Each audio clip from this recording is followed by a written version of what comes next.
राष्ट्रवादी काँग्रेस पार्टीचे राष्ट्रीय अध्यक्ष तथा राज्याचे उपमुख्यमंत्री, बीड जिल्ह्याचे पालकमंत्री अजितदादा पवार साहेब यांच्या उपस्थितीमध्ये व राष्ट्रवादी काँग्रेस पार्टीचे प्रदेशाचे सरचिटणीस आपले नेते भैयासाहेब,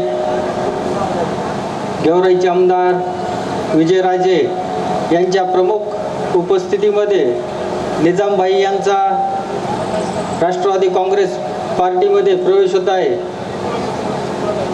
निजामभाई हे मूळ राष्ट्रवादी काँग्रेस पार्टीचेच,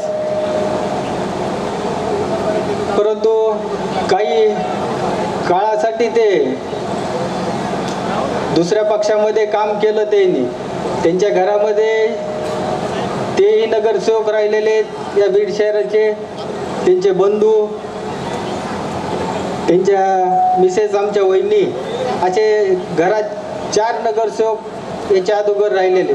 आणि त्यांच्या दोघा भावाची कामाची पद्धत आपण बीड शहरातल्या सर्व नागरिकांना माहीत आहे। राष्ट्रवादी काँग्रेस पार्टीचा शहराध्यक्ष या नात्याने निजामभाईचे मी स्वागत करतो राष्ट्रवादी काँग्रेस पक्षामध्ये आणि त्यांना भावी वाटचालीस शुभेच्छाही देतो पक्षाच्या वतीने।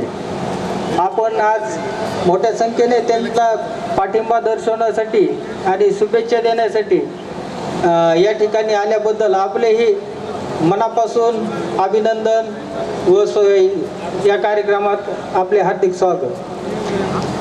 निजामभाईने जे कार्य हाती धरलं होतं ते राष्ट्रवादी काँग्रेस पार्टीच्या व अजितदादांच्या मार्गदर्शनाखाली येणाऱ्या काळामध्ये नक्कीच विकास कामं पूर्ण होतील। कारण दादा या जिल्ह्याचे पालकमंत्री असल्यामुळं आणि निजामभाईचा शब्द हा विकासा स्वतःसाठी आजपर्यंत यांनी काही मागितलेला नाही। या बीड शहरासाठी व आम्ही सर्व पदाधिकारी, आजी माजी नगरसेवक येणाऱ्या काळात निजामभाई यांच्या पाठीशी खंबीरपणे उभे राहू एवढं बोलतो। या ठिकाणी थांबतो। जय राष्ट्रवादी।